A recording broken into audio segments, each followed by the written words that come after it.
everybody, welcome to another episode of Let's Play. Today we're going to be taking a look at one of my favorite series of war games from when I was young and first starting playing miniature war games, which is Warhammer Quest, and it's the latest iteration, which is Blackstone Fortress. Now, Warhammer Quest Blackstone Fortress takes the current incarnations of Warhammer Quest, which have gone from being a choose-your-own-adventure with Warhammer Quest Silver Tower to a dungeon-mastered game, which was Warhammer Quest Shadows over Hammerhall, into a single-player or cooperative game, not requiring a dungeon master, for 1 to 5 players. Now, if you play with 1 to 4 players, each one will control an adventurer. A single player, which you'll see me doing today, will control 4. And if you have a 5th adventurer, they will control the hostiles and take the role of the Blackstone Fortress itself, trying to thwart the adventurers. This latest incarnation, of course, takes it into a brand new galaxy, which is, of course, the Warhammer 40,000 universe, in a science fiction exploration of a ancient Old One structure. The Blackstone Fortresses are famous from Battlefleet Gothic, and I do like when Games Workshop mines back into their older range of games, their older catalog, for some inspiration. Now, during the Gothic War, the 6 Blackstone Fortresses started off in Imperial control. They were alien artifacts that the humans had basically discovered how to tap power from. They'd covered in guns and were using as a sort of solar bastions around their various military encampments to moor ships to and to use as defensible stations. But when the 12th Black Crusade of Abaddon entered the Gothic sector, he woke up several of them, turned them against the bad guys, and then absconded into the warp with 2. The other 4 of which self-destructed during the war. And then they reappeared during the invasion of Cadia, during the latest sort of like Warhammer 40,000 story arc, and one was crashing into Cadia itself, destroying it and unleashing the Eye of Terror. Now, there has not been any Blackstone Fortresses sort of seen since, and we get to the current day and current timeline in this story, where reports of one in Segmentum Pacificus have sort of started to come about. So with the current strife and the great rift like bisecting the galaxy, this ancient technology is incredibly valuable to all parties in Warhammer 40,000, but they don't have the resources to chase myths and rumors and stories. So instead, adventurers from all different parts of the galaxy have basically all found their way here in what's a dead no warp travel area. They've had to basically go to a spot where there's no viable warp routes, try and survive to get there, and when they arrive, finally at the center of this big dead stone of space, find a Blackstone Fortress. And it's there, it's semi-awake, it's got power obviously, it's shifting around inside, and they've established what's called an encampment, an adventurer's camp in a place known as Precipice. It's a safe spot on the Blackstone Fortress to all go moor their starships. So what you have in the box then, of course, is you have representations of lots of different Warhammer 40,000 races.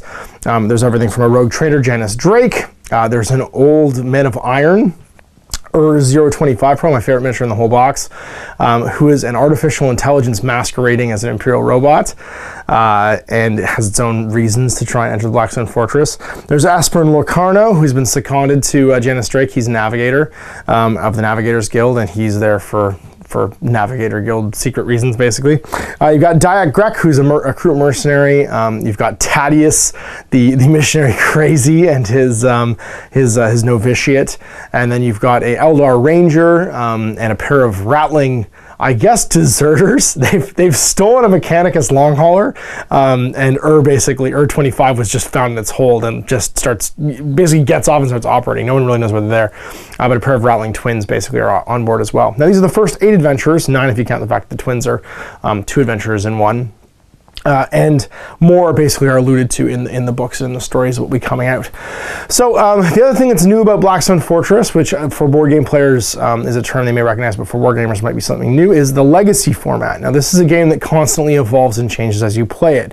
And different from previous iterations of Warhammer Quest, your adventurers can actually die, and they die permanently. They've done a neat little gimmick which they call data vaults and stasis chambers. So the data vault is a special, like, really high quality, nice sort of like envelope that the current state of the game gets put into at the end of every game. So once you've done an explorer's adventure or quest, you put the game away into the data vault, and it locks it in time so that the current sort of like what you found, your resources, all that stuff, the legacy cards don't change.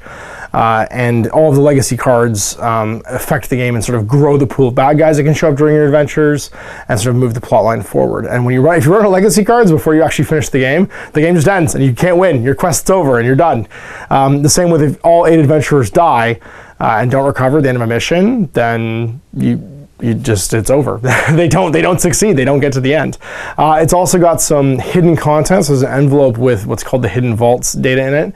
It's a separate set of cards that are in a sealed envelope that you can't actually open until you get to the hidden vault. So the game constantly evolves and changes as you go. Cards get sealed and unlocked. And if all the adventurers die, they're dead. They're locked out of the campaign forever. If you decide not to use one in a quest, they stay inside their stasis envelope and basically wait for the next quest to happen. They keep any gear they have on them. They can have up to 8 additional cards.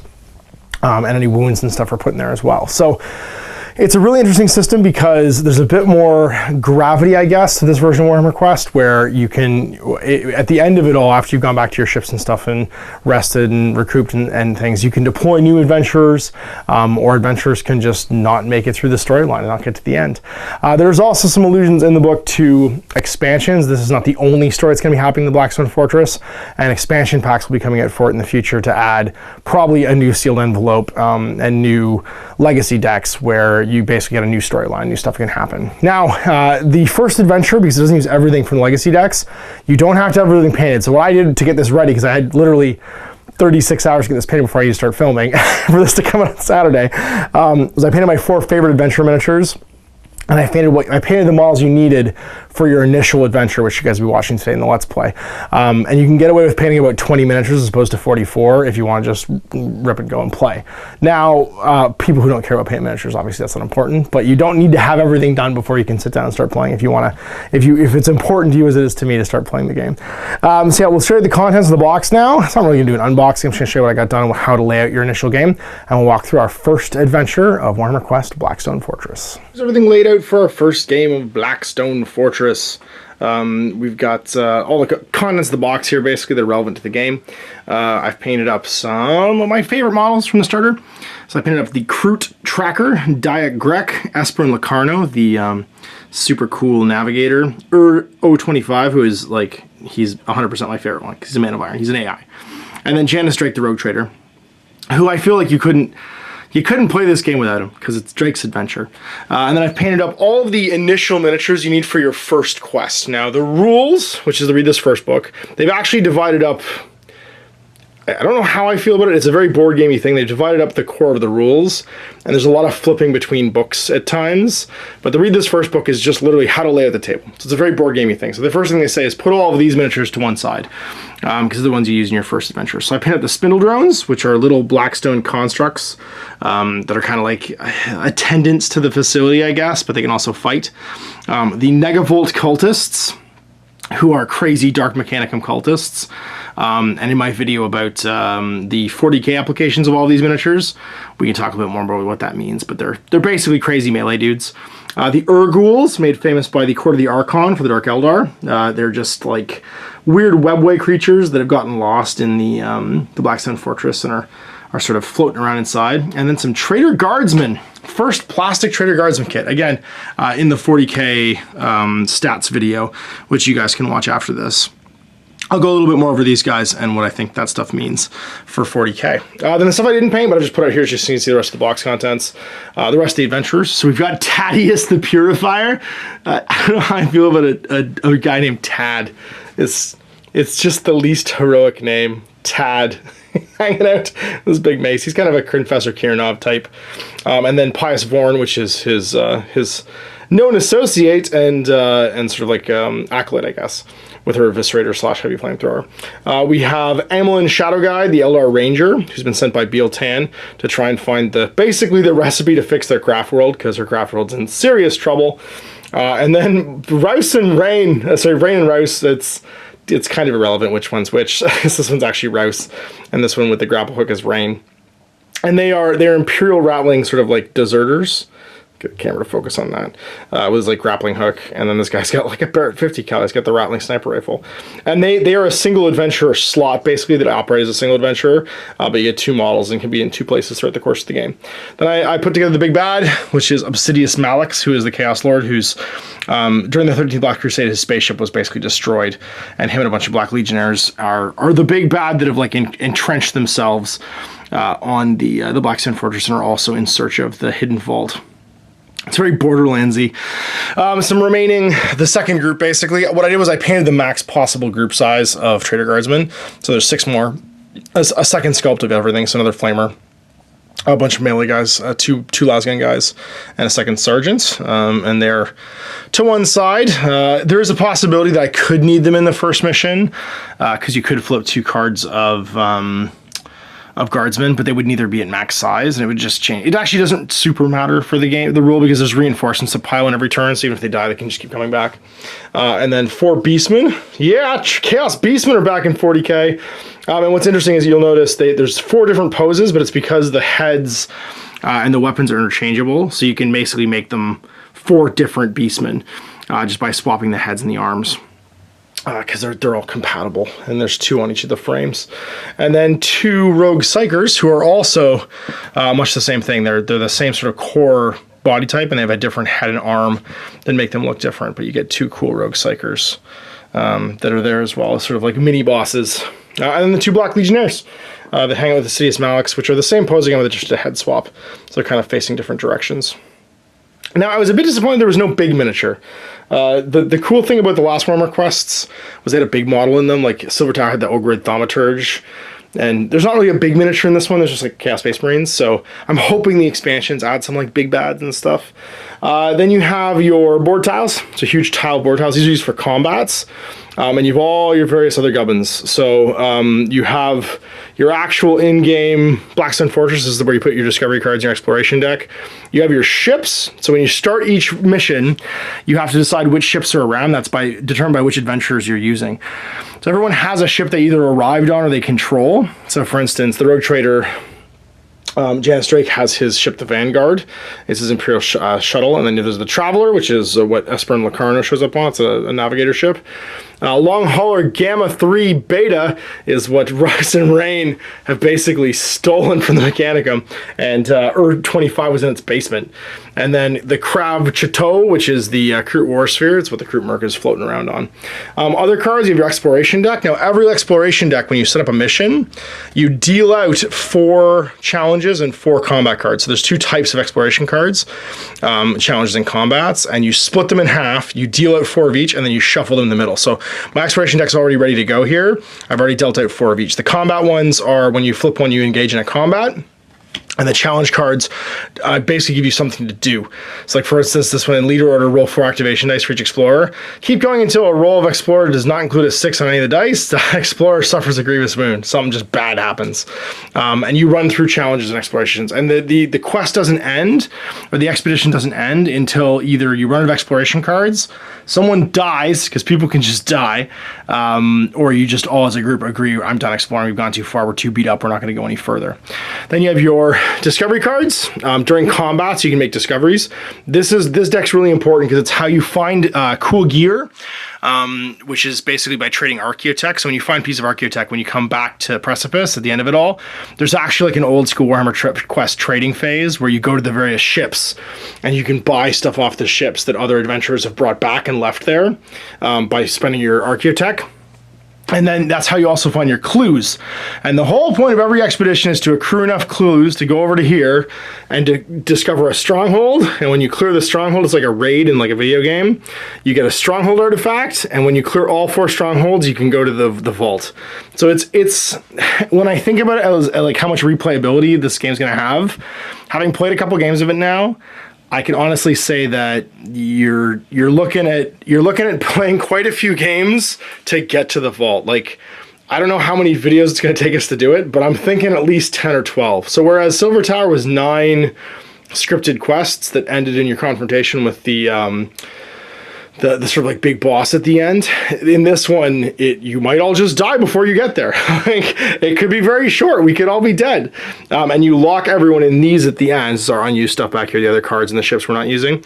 But you're going to lock all your legacy cards in that data vault, which is the small envelope, and everything else is a stasis chamber for all of the heroes. And they'll go in there between games when we're using them and not using them. The last set of cards you might not recognize, these are your Mortis cards. It means someone's dead. So if you die, you put the Mortis card in the stasis thing with their card, and they are no longer alive. They are out of the game. So you also have a cool background book. This actually gives you all the current sort of like timeline stuff for 40K. It's going to tell you about where the universe is at and how everything's going to the Blackstone Fortress, as well as some background on each of the individual heroes that are in the book. What's cool about that is it does have in-game effects, their stuff. When I go through the anatomy of a card, you'll see that when you get to a combat run, because everyone has an agenda, a secret agenda, and that's what inspires them. It's like a thing they're trying to do during combats to inspire them. And of course, you get all of your combat cards for the baddies as well, which have a behavior table. So when they go into combat, you roll a die to see what happens. You have a line of sight marker. You have D6s, which are your activation dice. Everybody might have some weird markers. So for instance, Esper and Lorcano can do a force barrier, and so in his square, you put the force barrier thing to mark that it's activated. You have the leader marker. It's kind of like the lantern was in old Warhammer Quest. It dictates who goes first in certain operations. In a one-player game, it's kind of irrelevant. I'll always be the leader because I'm using 4 guys myself. And then you have your combat tracker, which is where you're going to deal out initiative cards, and from your encounter deck, which is all basically built at the start of every round. What monsters might show up. Now, the encounter deck starts with only the cards for the Urgles, the Spindle Drones, the Negabolt Cultists, and then the Traitor Guardsmen in it. But some of the legacy cards that you draw at the end of every adventure, when you draw a legacy card, it could say add a new bad guy type to the deck, because you're going deeper and deeper than the Blackstone Fortress, and new baddies show up. So that's why it didn't matter if I painted these guys in the beginning, because there's no chance of them actually showing up for a while. And in fact, as I draw legacy cards, that's how I'm going to paint the bad guys, because I don't know who I'm going to need. And there's actually not that many bad guys left. It's really just finish the Guardsmen, and then it's the Beastmen, the Chaos Legionnaires, and Obsidious Malix, and the Rogue Psychers, who could show up potentially later on in game. Your counters, these are inspiration tokens. During combats, you can become inspired by killing people. It's kind of like filling up your power meter in a video game. These are your encounter markers. Every combat mark or combat card is going to show you where they go. And you've got your wound and grievous wounds, other effect markers, and then other various markers for just like game state stuff. So at least you got your proprietary dice. You've got your Blackstone Fortress die, otherwise known as a D20. And then you've got different ability dice, and they are D12s, D6s, and D8s, and they have blanks, which are misses, successes, which is 1 pip, and crit successes, which is 2 pips. And they're used for a variety of things, such as your stats. So for instance, your crew tracker, he moves 3 squares per turn during a combat. He has a square defense die, so when someone shoots him, let's say someone shot me, and they roll their ability die, they get 1 success. He would roll an opposed die and try and get a success. So that would cancel nothing because he missed. If you got a success, it would cancel the attack. Let's say the attack was a critical success. This would cancel nothing, but another critical success would cancel it or a success. Your agility, that can come up for a variety of reasons, most importantly usually challenges. So challenge cards that come up in the exploration deck, sometimes like a pit might open and you have to make an agility roll or die, because you might just die. You can literally just lose characters outside of combat, which can be bananas. The Blackstone Fortress can just eat them. And then your vitality roll, which is really important because during combats, if you spend an action die, you can try and heal a wound you have, and you make a vitality roll. If you get a regular success, you remove 1 wound counter. If you break 2, you remove 2 wound counters. And then during the recovery step, which is between each exploration card, you can try and recover grievous wounds, which are ones you can't recover in game. Grievous wound would happen when you get critically hit by an enemy and you don't stop it. So instead of taking 1 wound, you take a grievous wound, which is a wound you can't heal like while you're in combat. These are also used for attacks, whereas other Warhammer Quest editions would just use simple D6s. Your attack value, basically, you can get better at attacking at certain ranges. And that's to represent in this game the fact there's a lot more gunplay than melee. Previous Warhammer Quests were mostly melee games with some movement shenanigans, and Magic did the majority of the ranged combat.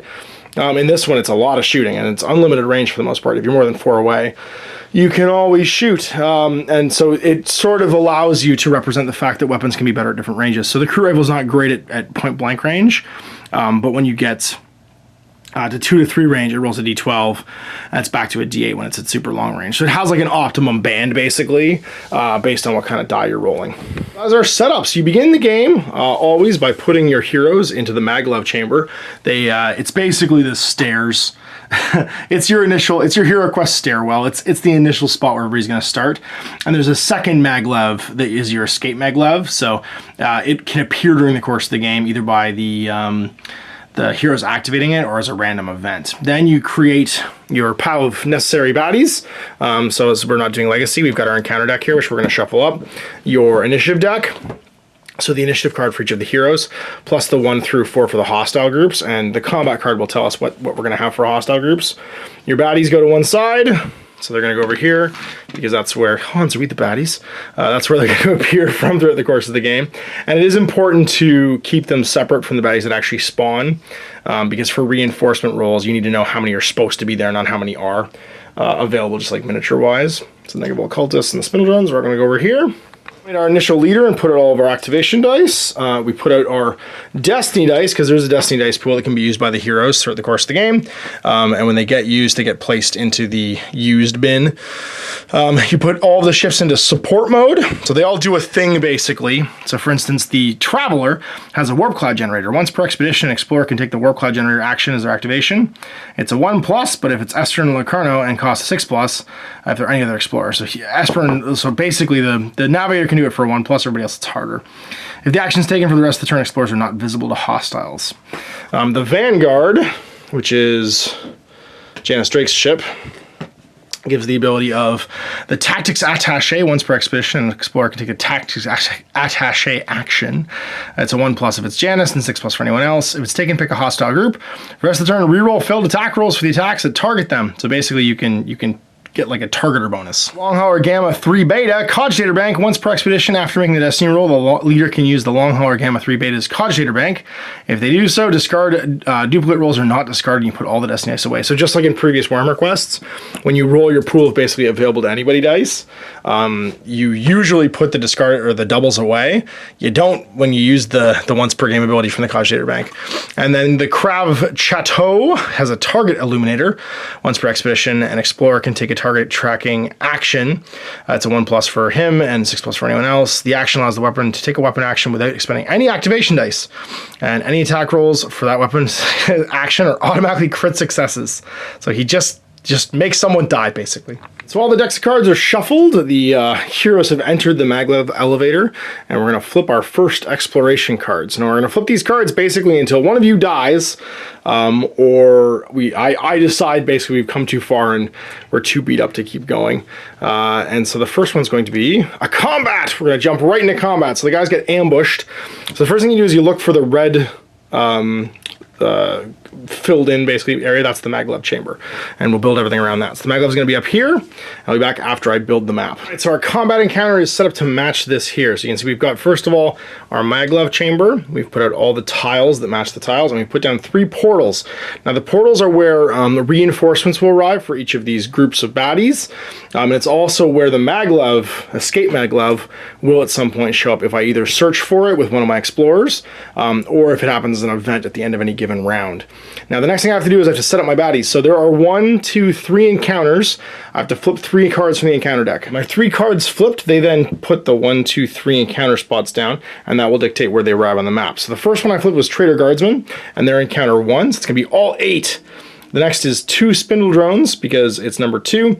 And the last is 2 Urgrolls at number 3. Now, there will never be more than that level, so you can see it all corresponds showing up. I'll then deploy them. So we'll start with number 1, which is the Traitor Guardsman, on spot number 1. And spot number 1 tends to be the biggest group. So what you have to do is at least 1 miniature, we'll start with the Sarge, has to be in the central zone, and they have to favor cover over everything else when you place them. They can hold up to 3 baddies, so up to 3 baddies can go into each one. And they have to be in cover if possible from the adventurers, or at a line of sight, which is fine too. And they can hold up to 3. The adventurers can be up to 2 per square, as well as large bad guys. So set them up, central points, and then 3 and 3. Now, these points also represent the spots where I can find discoveries. So because they are important, they are a place where I can expend actions to search them as well, and that lets me draw discovery cards. So I'm trying to clear the baddies, get to these points, and then grab as many discovery things as I can to try and find all the things I need. It's either artifacts of archaeotech or clues. I need 4 clues to go fight a stronghold. 2 spindle drones on number 2. And then 2 ghouls on number 3. And they have to favor cover if they can. So putting them in cover. Combat's ready to begin. So first round of combat, everyone's going to roll, first of all, their activation dice and the destiny dice. So the destiny dice get rolled. Whoa! And we get no destiny dice because it's all doubles or triples, which means they all go in the discarded pool for the first round. The activation rolls for the heroes. So Diet Groot, he's going to get a whole bunch of 1s, which means he can move a whole bunch. And a 4, and these can be spent all these actions. So an action basically has a cost. He can fire his crew rifle for any 1+. It costs a 4+ for him to fight with his pistol and rifle blades. Esperin Larcarno, he gets, woof, he is rolling today. 3 6s and a 4. Now you'll notice 25 only gets 3 action dice. That's because he is tough as nails. He never gets the benefit of cover, but he always rerolls defense dice, and his defense die is a D12. And then Janice gets 2 5s, a 2, and a 1. Our activation dice are locked. We make our initiative deck. So we'll remove out hostile group 4 because there is no group 4, and we'll go over here. We're going to shuffle the rest of these, and we're going to deal them onto the initiative track. Deal with the initiative cards. We've got hostile group 1 going first, Diet Grek going second, then Esperin Locarno, Janice, hostile group 2, and then 25, and the last one will be group 3. There's actually a couple of things that can be done here. The first one is Janice can attempt to do, he's a strategist, in the first round of combat, Janice can perform a gambit with any activation die. So now, normally you'd have to spend a die if you're tracked to do a gambit. Janice can do it for free. And when you do that, you make an agility roll, and depending upon the successes, so if it's nothing, he stays where he is. If he rolled a success, he could swap his card with the nearest left or right hostile card if he wanted to go first. If you got a crit success, he could just swap with any of the cards he wants to. Now he failed, so he won't swap with anything. I also forgot, before even the initiative is done, Diet Grek has a field, or is it a fieldcraft? No, the tracker rule. After the battlefield's been set up, he gets to make a move and place a booby trap, because he's a scary dude. So he's going to make a move, and his move is 3, and go 1, 2, 3 to here, and then he gets to do a booby trap roll. So he's going to drop a booby trap. And actually, what he's going to do is he's going to go 1, 2 to there, and then he's going to place the booby trap like so. If an explorer or a baddie enters a booby trap square, they automatically suffer a grievous wound.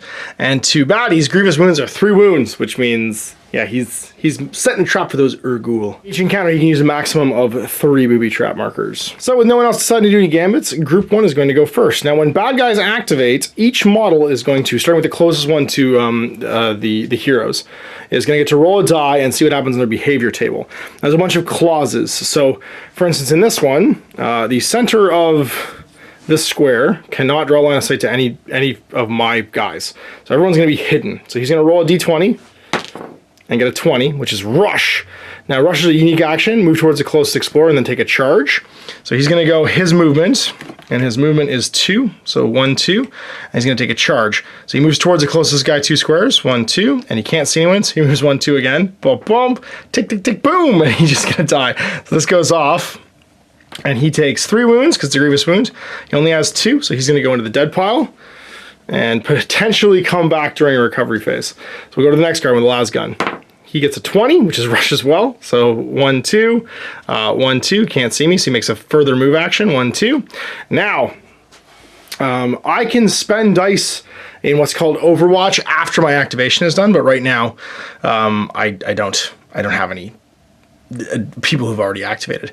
If you want to use Overwatch dice, you only go into Overwatch when your activation is finished, and I'll explain how that works later. But basically, you can make an attack action off your card at the value of your remaining dice after you've activated when someone moves or ends either an attack or a move in your line of sight. It's not gone yet, so he's not making any Overwatch. Also, the charge action is a move followed by an attack or another move if they can't see anyone, and Rush is a special ability the guardsmen have when they roll really high to make a move towards me and then do a charge action.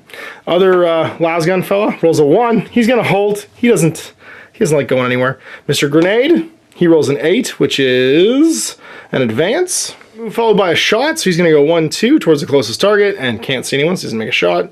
The Sarge, he's gonna go 12, which is advance as well. 1-2.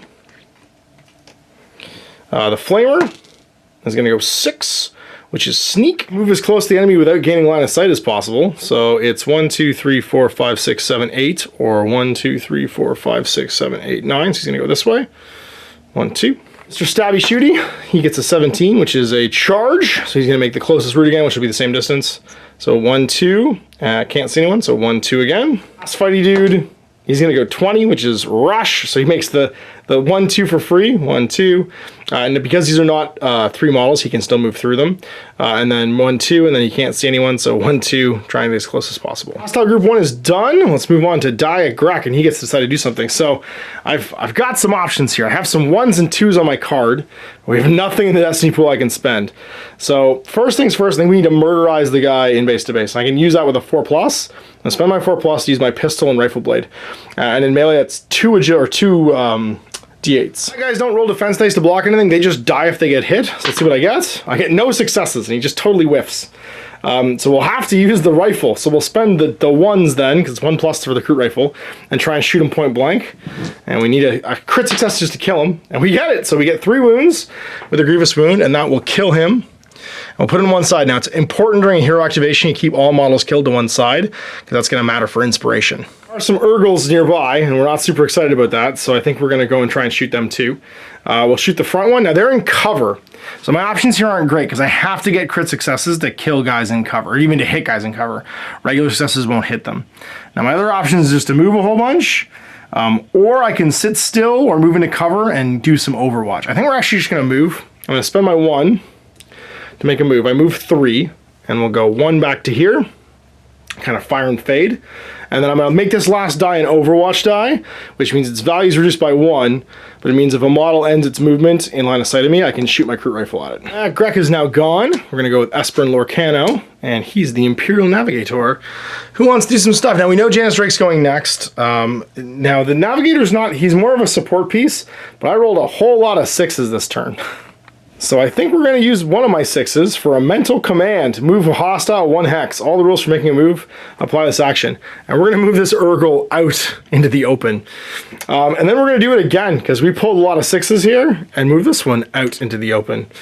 Then I think we're going to take another move. We're going to move with the 4, and we move 2. So we're going to go 1, 2, and go stand the same hex as Grek.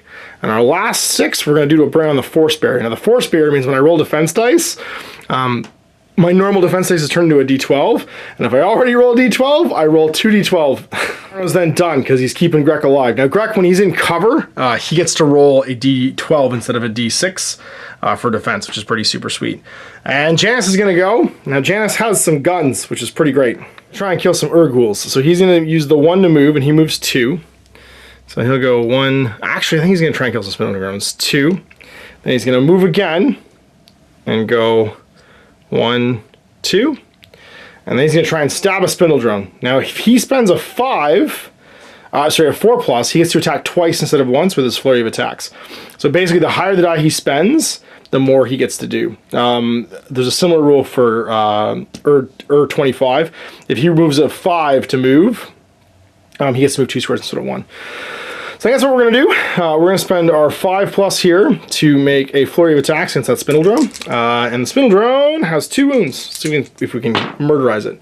So we get 2 successes with just 2 wounds, we'll just kill it. Oh, but we forgot to do something. I'm going to do it in a second. So Grek has a cool ability here. He can double the amount of wounds killed when he rolls to inspire. At the end of your activation, and we should have done this for Lord Karma too, but he didn't kill anybody, Greg needs to roll a d20. If he rolls equal or less than the wound value that he killed last activation, he gains an inspiration point. So that's 1 guardsman he killed. So normally it'd be a 2 or less, it's a 4 or less because he doubles the wounds killed. No, it doesn't kill anybody. Inspiration points there. So Janice now, I think we'll just make I could kill him on a crit, or I could keep it for Overwatch. I think we keep it for Overwatch and drop to a 4. 2 wounds with the spindle drones, and he does not inspire. Janice run, and then it's group 2, which is the spindle drones.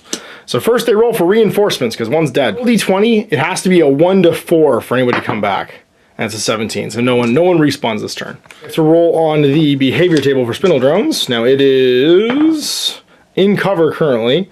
So that's going to be a 13, which is an advance. So a move plus a fight. So he's going to move towards the nearest enemy and then make a shoot with his little eye laser. Now the threat level is based on, it uses the pulse weapon line in the chart that corresponds to the current threat level. The threat level starts at 0, increased by 1 if an alert result is rolled from the spindle drone behavior table. In addition, each time a spindle drone is slain, increase the threat level by 1. And that's what these little guys are for. So I killed one of the threat level, so his pulse goes from a D6 to a D8. Try and D8 murderize me with an eye laser, and I get nothing. I can use my Overwatch die, because he didn't attack. I can actually use it before he attacked me, to do my flurry of attacks, and I will, with the 4+, means I get to roll 2 activation die. Now I don't inspire during this, because it's not my activation, but I get 1 hit, which will cause a single wound. And the white side is a single wound, not a grievous wound. For 25's turn, he's going to make some moves. Now he's got a 5 on his card, which he's going to use probably to move, so he can move 2 squares. And he'll go ka-chunk, ka-chunk, 1, 2. And then he's going to use the 2 to move. Ka-chunk can go 1. And then he's going to shoot his gun. So his M1 assault cannon on a 1+ gets a D12. But it gets 2 D12s on a 4 and 3 D12s on a 6 within 3. So we're going to shoot this Urgul. So 1, 2, up to there. It's a single D12. Let's see how much damage we do. 1 damage. Gets injured. And then that's his activation done because he spent all his dice. So we're back on to the Urguls. No one's been injured there, so they're going to activate. Let's roll to see the behavior. You roll for them. They are in the open. And we roll a 5, and that's going to be close. They're visible and within 2 or 3 hexes, and a 5 is going to be fall back. Double their move value to 6, and they try and move out of line of fire of all enemy models. So the first one, which is I guess we would go with closest. They're both the same. So let's say the wounded one. He's going to move 6, 1, 2, 3, and get a line of fire. Actually 1, 2, actually, and get a line of fire. And then the second one, what does he do? He rolls a 10. Which for close is charge. He's gonna go his move, 1, 2, you can move 3 normally, and then he's gonna attack someone. He's gonna attack the closest visible target as soon as he can do so. But I forgot I have a die left on Diet Grek, so he's actually gonna take a Overwatch shot with his crew rifle and try and kill that fellow. If he gets a crit, he will. He gets a hit though and just wounds it. It's gonna attack. Now it'll probably, I would say it would attack 025, mostly because of the fact that he's not in cover, so successes actually count. And he'd be the easiest to target. Otherwise, he's trying to target a 2d8 in cover fella. Actually, no, he wouldn't be in cover. Either one. Let's say he'll attack. Well, no, it's actually equally bad. It's 2d8 defense against him, or 1d8 rerolling against him. I think it's actually easier to wound them because they don't have a reroll. Anyway, regardless, claws and talons are 1d8. And he gets a crit. So let's say it was against the guy that just shot him, and he gets 2d12. He's not in cover right now, actually, so it's just 1d12 from the Force Stone. Nope, it's going to take 3 wounds, or 1 critical wound, sorry. Dice take super wounds. Dice can take a grievous wound, which means it can't be healed during the encounter. The round, so no one's been slain, and we aren't all on board the elevator, so we have to roll on the event table now. Blackstone die, which is D20, and the event table is going to be a 15. Escape chamber. The leader replaces the portal furthest from any explorers of the Maglev transport escape chamber. If more than one portal is equally far away, then they can pick. So the furthest one away will probably be this one over here, and it becomes the escape chamber. Our baddies are going to endlessly potentially respawn, so it's worth our while to make a run for the chamber after we've cleared all the artifacts. Well, in that round of combat, so we go to a new round and start again with our Destiny dice and see who is going first. Or sorry, who is, oh my god, we got no Destiny dice again. We got all the triples and a double. So no dice. And that's our initiative to see who goes first. Right, so the initiative deck has been shuffled. Let's do some activation dice. Action dice for Dayak. He gets 662, and that's kind of hurt here.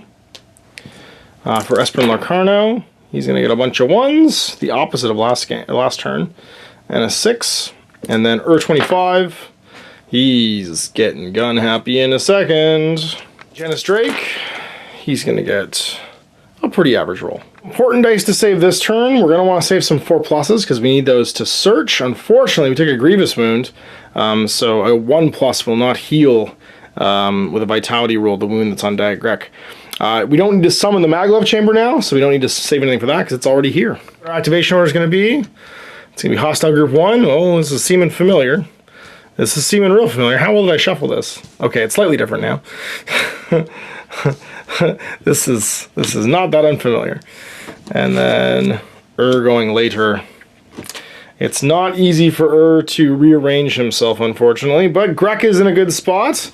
And has some pretty high dice. I think we're pretty happy with what we have. Any dice on Gambits? I think we're pretty happy with where we're at because we have a pretty big fly in the beginning, and the bad guys aren't that close. Let's do it, Hidden Guardsman. You're going to roll a 17, which is a charge action. So 1, 2, and then you're not in melee range, so you're going to go 1 and get into this square. 1 up. It's going to go 18, which will be a charge as well because he's hidden. So 1, 2, can't see anyone, 1, 2. Mr. Grenade gets an 18, same thing, charge. 1, 2, can't see anyone to attack, 1, 2 again. This fellow who's the Sarge, now he has an extra wound actually, which is kind of cool. He's gonna go 7, which is just an advance. 1, 2 forward. Leading from the rear, the Flamer. It's gonna do a 1, which is a hold. He's happy where he is, guarding the loot. And Mr. Lasgun, he's gonna sneak, which is move and stay to line of sight. So 1, 2, and not get line of sight. Done, so it's Dayak. Oh, what do you want to do, buddy? You got some cool dice here. You need to go help out Janice. I think that the robot's got this. So we're going to spend the 2 to move. And he's going to move his 3. Going 1, 2, 3 over to here. And he'll spend his 6 to fight that Spindle Drone. 2 dice. And totally nuke the Spindle Drone with a crit. And he'll end his activation, dropping the 6 to a 5 for a potential Overwatch. And then roll to Inspire. Now that's a 2 wound model. So it's 4 wounds for rolling for inspiration. Rolls an 18 though and fails. That will increase the threat level to 2 because we've killed a Spindle Drone. So the ones that come back are going to be super dangerous. Next gone. Then it's Janice's turn. All right, Janice, you got the dice to do this. You're going to spend your 1 to move and go 1, 2. Then you're going to spend this 5+ to search, and that means you get to grab a discovery card. See what you found, buddy. You found a clue. That's important because that's going to get us to the fortress. It's time to go. So you're going to move again and go 1, 2. And then move again and go 1, 2, and hope you get high initiative. Now this is gone because we've discovered it. All right, Mr. Locarno, it's your turn to go. The baddies have all come one direction. Do we want to zap people with the 3rd eye? You did forget he's psychic. He can move 1 discarded die after the Destiny's roll back to the active one.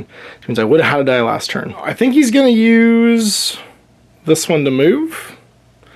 So he's going to back up and... yeah, move that into the discarded pile. He needs that to move he moves 2. So he's gonna go 1 to there. Then he's gonna use 1 to use the 3rd eye and blast into these fellas right here. Now they're gonna be in cover between them and, oh no, they don't occupy the square with cover actually. So they're not in cover, I'm in cover from them. And I roll a D12 for that. So D12 for the 3rd eye as I zap him with Force Lightning and take a wound. So we'll zap that guy for a wound. We'll do it again on to the next fella. I get nothing, and then 1 more time. We'll do it onto the Urgul, the Guardsman actually, and destroy him. Last time with the 5, onto the Urgul, try and kill it, and we kill it too. So we killed 4 wounds worth of baddies. So we're gonna inspire on a 1 to 4, and we don't. Hostile Group 2 gets to go, and that's gonna be the Spindle Drones. Let's see if they respawn. 1 to 4 they do. 14. No reinforcements yet. Or 25 gets to go. All right, buddy, you got some 6s here. Let's see how this goes. When making a Mark 1 assault gun attack on a 6+, I get to shoot it 3 times. So we're within 2 to 3. So that poor Traitor Guardsman is going to eat 3d12 in shots. So the first one, 2. It's enough to kill him. He gets obliterated. There's a 6 off the board. And then what do we want to do next? Spend the 4 to move 2. And we'll go 1, 2 to there. And then do we try and nuke somebody? Nah, we're happy. I guess we power claw with that 6. So we're gonna power claw poor guardsman. It's 2d8s into this fella. Nope, nothing. Oh, well, it's cocked. Let's try that one again. Nope, still nothing. No hits. He's down to no dice. Hostile group 3, which is the Ghouls. So let's roll to see what they do. There's our first reinforcements. There's a 20, which is a no, and then the behavior table is a 3. That would have been a yes for reinforcements. Which is a, he's not hidden. So oh no, he is actually hidden. Because you have to go center to center, and it can't touch an edge. So he's hidden right now, which means he just stays where he is. The vampire monsters are cowards in this game. So that's going to end the round. Nobody's dead, no one's in the thing, so we have to roll on the event table and see what happens. 14 again, escape chamber shows up. And as it's already here, there's no effect for the events this round. Since your deck has been reshuffled, let's roll the Destiny dice and see what happens. These go, oh my god, again! Just doubles and triples. Well, at least Locarno can return a 6 to the board. Just all doubles and triples on the Destiny dice board so far. Let's do 3 dice for Dagrick. Gets a pretty average roll. For Esper and Locarno. Ooh, pretty good roll. We can move some baddies. For 25, give me those 6s again. Nope, but there's a sweet, sweet one in the Destiny pool. And then for Janice Drake, he gets 4. And he gets pretty hot roll. Well, we can do some searching at least. The all-important initiative. Let's see who's going first. Oh, it's Grek and Locarno and Drake. Oh man, we're running rampaging. We might kill everyone. We might just kill everyone. Wow, Urgo's last. Urgo's gonna be surrounded by robots in a second. Or bad guys. Poor stupid guardsman. Well, do we want to do a gambit? I'm tempted to do a gambit because I really just want to swap. Oh no, I can do covering fire. So covering fire is the other version of a gambit where I can swap my spot with another fella who can see bad guys. The 2 explorers have to be visible to each other, so this is a problem. So it means that I could swap Locarno with the Kroot. I could swap with Locarno, but I couldn't swap these 2 because they don't have line of sight center to center because it goes over edges. He can't and they can. So what I'd like to be able to do is with one of Esper and Locarno's 6s, TK this guy out of the way and then just start blazing away with but I don't think I'm going to be able to. We're not going to bother with covering fire. We're not going to spend dice to try and swap spots. We're pretty happy with what's going on. And we're going to start with Diagrek. So Diagrek's going to go. He's going to spend his 1 to move and go 1, 2, 3. He's going to spend his 3 to move and go 1, 2, 3 and go join his buddy. And then he's going to spend his 5 to move and go 1, 2, 3 and just go get in the elevator. Him done because he's pretty wounded. I don't want him to die. So then Locarno's going to go and he's going to activate. Now we know the guardsmen are going last, so he's going to spend one of his 6s to TK this fellow away from because we want to be able to use his minigun at maximum effect and it doesn't work in close quarters. Next 6 to move this fellow over here into line of fire as well.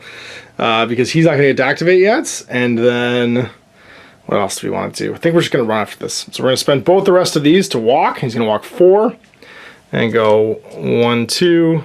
Do you stay with the robot? I feel like you stay with the robot.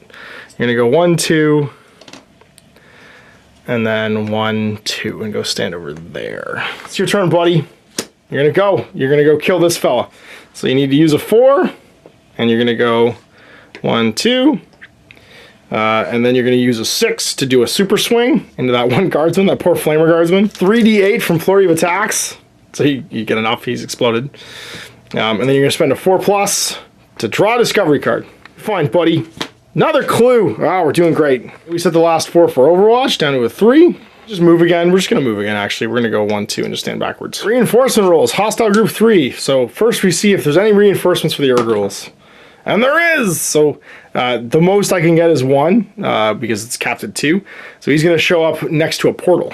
Place in a portal edge as close as possible to, as close as possible to someone from their original group. So he's going to be placed right there. Now let's roll to see what he does right away. He's gonna do a 7, which is, he is engaged, onslaught. Basically means he attacks twice. He attacks closest baddie and then he attacks closest baddie again. Or good guy, and then good guy again. So D8 gets nothing, D8 again, gets nothing. You're terrible, vampire things. The second Urgul, he rolls a 19, and that is, he's close. So he's gonna charge. So he's gonna make a move, 1, and then a stab, and he'll stab Locarno as well. 8, nothing. And Janus did kill a guy. Did he inspire? He did not. It's on to the spindle drones. Let's see if some come back. Again, on a 1 to 4, something will respawn. 16, nothing shows up. And then it's turn. Oh, Well, you're gonna spend your 1 to power claw that Urgul that got real close to you. 2d8 power claw on it. Yeah, he crits it and it just explodes. It's unengaged, so it's minigun o'clock time. We're gonna spend that 6 for a triple shot. And we'll do the triple shot into the first guard exploding unit, one after the other. So this one's first, takes a wound, do him into him again, doesn't get wounded, again. No, he lives, just takes a wound. Spend a 4+ to shoot twice, and shoot this guy, and crit him to death. And then goes on the pile, and then he shoots again, because it was a 4+, and does nothing. More 4+, and we'll shoot into this guardsman, and not wound him. And wound him once. And that's the sergeant, so he takes 3 wounds to die. Activation, so does he inspire? He's killed 4 wounds worth of baddies. Yes, he gets an inspiration point. You can spend inspiration points for all kinds of things. If you spend 3, you become inspired. You can buy inspiration, which means you flip your card for an enhanced stat line. You can also spend them to reroll dice and all kinds of other extra little bits and pieces, but they haven't come up yet because I haven't been able to roll inspired. Interestingly enough, you can also use 3 to do a search in a square that doesn't have one of these in it, which is pretty cool because you can grab treasure out of empty squares. Well, let's make a reinforcement roll for the guardsmen because they're activating last, and they reinforce. It's a 1 to 3. The 4 is actually just close, but not quite close enough. Yeah, the table says 4+ is a miss. I should have noticed that part. So yeah, we've got the end phase now. Not everyone's in the elevator. Nobody's dead. So let's roll to see what happens in the event table. 3, unfulfilled destiny. No destiny roll at the start of the turn. Well, that's okay, because we haven't any Destiny stuff anyway. I don't think that would stop Espen Locarno from moving a die, though, so I'm going to move a 6 back into the pool. But I can't, because it's after the Destiny roll is made, and there's no roll made, so he can't use his ability. All right, so action dice. Diak's going to get a pretty decent roll, even though he's hanging it in the elevator. Espen Locarno, we just want you guys to run. You didn't get a Destiny roll, which is going to make that hard. And you're going to get this. Then for get some 4+, buddy. Speed up. Nope. Nope. He's chugging along slow today. And then Janus gets 4. And he's going to try and maybe kill some guardsmen. Probably go get a count. See what we can see. So 25 is going first this time. Oh man, he's going to wipe out some bad guys. And then it's a lot of hostiles.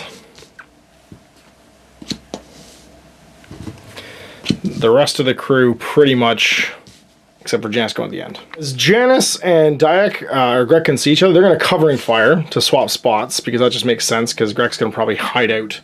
And then Locarno could swap with but do I want to do that? He could swap with I'm probably better off just going with and pulverizing people with the gun. He's going to go first. He'll spend a 2 to move. He's going to stand on the square.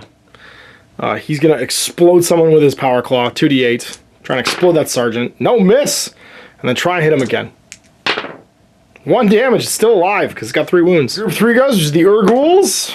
They do not reinforce, but let's see what the behavior is. He's engaged with Locarno already. He gets a 19, that's a charge. No, engaged, onslaught. So double attacks. So first D8, misses, second D8, hits. Now, Locarno has a defense die of a D6, and he blocks nothing, so he's gonna take a wound. What happens, that pops out the lowest action die. So he's gonna take a wound, and then he is activated, so the Urguls are done. That means we're on to hostile group 1, which is the guardsmen. Do they reinforce? 1 to 3. No, they do not. Activation roll for first off the Sarge there. He gets a 1. He is engaged. He's going to fall back. He does not want to fight Big Scary Robot Man. So he's going to move twice, but he has to try and move out of line of sight. And he can't move through the enemy, so he's not going to be able to do it, which means he attacks instead. 2 in melee, though, which is nice. 2d8s. Does a damage, and then the big guy rolls a d12 and just blocks it, because he's a robot. So, yeah, don't try and hurt me. Last lasgun guy Rolls a 17. He's probably pretty brave. He is close with a 17 as charge. So 1, 2, and try and bayonet the robot. Unfortunately, he's bayoneting with a las gun, which does nothing. It's your turn, buddy. Time to go get in the war. So you've got some pretty decent dice here. There's not a lot you want to do. Spend all 3, and you move 6. 1, 2, 3, 4, 5, 6. And you make some stabs. And you're using a 6 to do it, so you can do Flurry of Blows, which means 3 attacks, all D8. You suck. You suck, Flanders. Carno, it's all you. I need you to do some things here. I guess we use the 6 to TK. Yeah, we use the 6 to TK. We're going to TK him out of the way. We're going to use our third eye. Do you care about that? Not really. Yeah, we could just walk or force barrier. Yeah, we'll use the third eye. We'll try and zap this guy. On a D12. Nothing. And then the 4, I guess we'll use to heal. Try and make a vitality roll to heal. So if I get a success, I get that wound back. And I do. So that wound gets flipped away, and we'll have a full track next turn. The spindle drones, do they reinforce on a 1 to 3? They don't. And Greg goes last. He's just gonna sit in the hallway, move for 1, and sit around, munching stuff. 13. Portal chamber, nothing happens. All right, destiny roll for the next round. I've shuffled up the activation cards. Oh, we got a sweet 1. And then we'll use we'll pull the 5 up with Esper Locarno's psychic powers. Let's do some destiny or some action rolls for everybody else. So for Dayak, he gets a 2, 3, 6. Carno, he gets a one more because he's healed. He gets 1, 2, 4, 5. For you're doing great, Oh man, you're mad. You're super mad. For Janice, he's got that sweet 6 that he wants.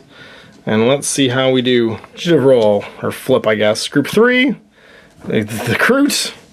Group 1, Group 2. Oh man, we're going last this time. Locarno, Janice, and Janice will switch with No, does he care? He doesn't really. No, they're just happy where they are. 3's going first, which is the Ghouls. He gets a 17. So 17 is a charge. And he's going to go nearest, so 1, and then make a swing with a D8. Get a hit, and it's D6 defense. Crit defends, laughs, and Navigator. He's going to go, he mills about. Everything goes to Overwatch. 5, 2, 1. Group 1, 1 to 3, they reinforce. No guardsmen today. So we'll do the Sarge first. He gets a 16, which for someone who's engaged is an onslaught, so 2 attacks. Probably attacking Janice, I'd say, because he's the easier one to wound.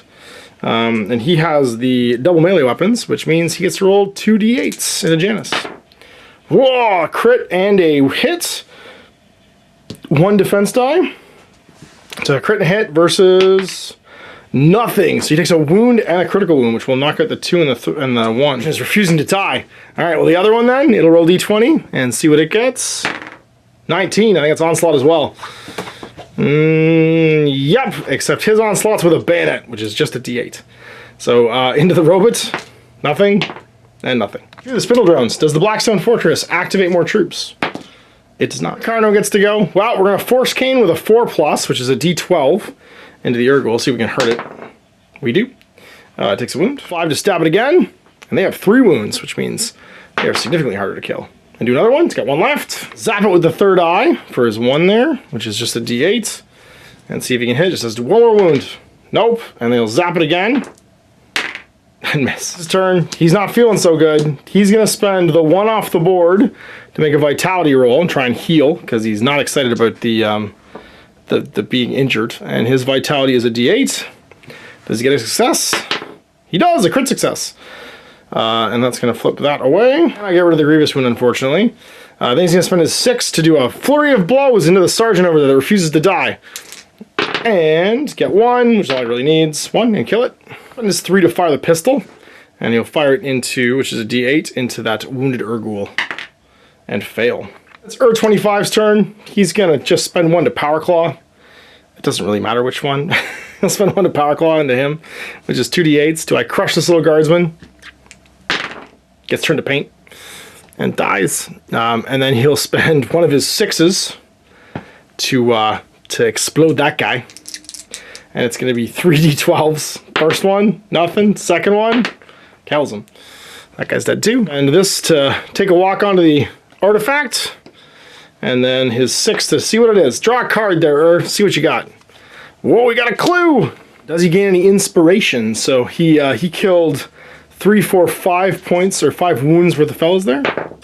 Gets nothing. Did I get inspiration on Janice? I did actually, because I killed a 3-wound guy. End phase. What happens? An 8, which will be changing conditions. Draw an encounter card. If the card has a twist, apply its effects. Otherwise, there's no effect. What is the encounter? Negavolt Cultist. No twist, so no other effect. All right, so it's the game this round is get to the elevator and hope for no reinforcements. We get almost a straight. And there's one more die. Don't cancel any of these. Nope, we cancel the 3s. The 3s go away, but we put one back in because of my psychic, and we get an actual destiny roll this turn. It'll be handy because it means we can start walking. So let's do some. You're irrelevant. I'm just gonna roll for Locarno.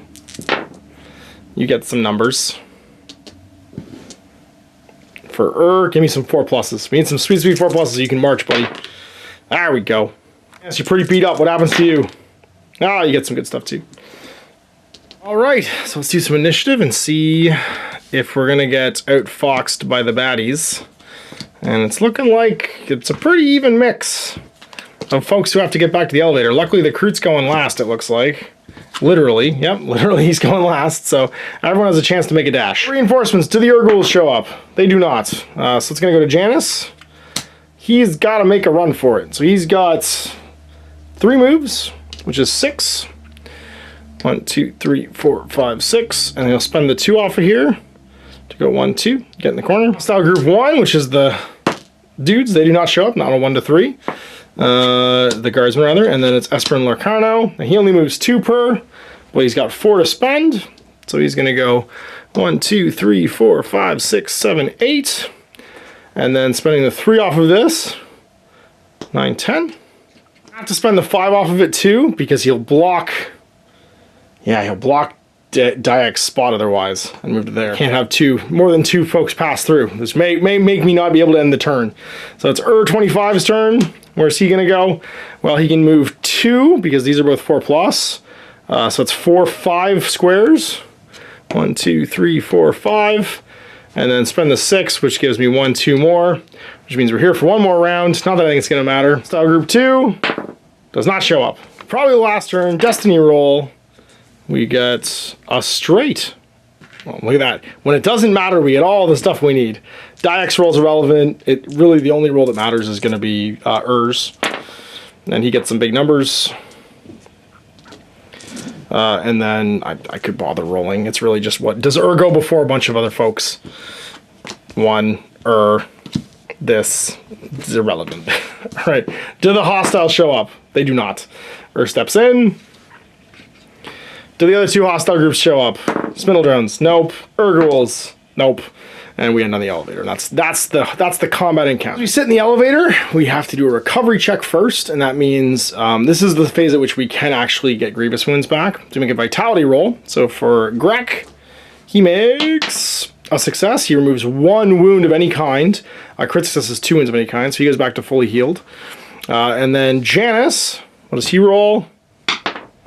Crit success, so he gets to get back a wound as well. So everyone's fully healed in the elevator. Gone out of action, we would roll a Blackstone Fortress die, and we would have to roll equal to or under, if we roll higher than the number of grievous wounds we have, we're okay. If we roll equal to or under the number of grievous wounds we have, so 3 for 4 for these guys who are without action, then we just die. So for instance, you can be out of action if you have 1 grievous wound and 3 regular wounds.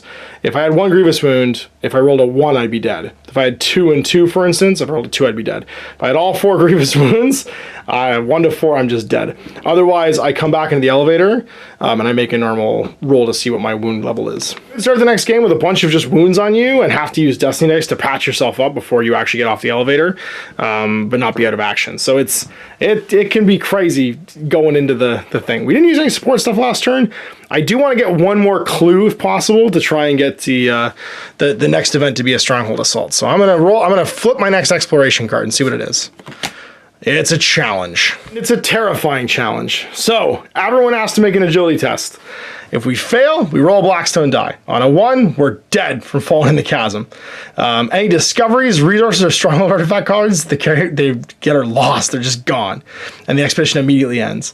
On a 2 to 19, they take a grievous wound. On a 20, they're miraculously unharmed. So this could be bad. All right, agility test. I have to get at least 1 success here for Greg.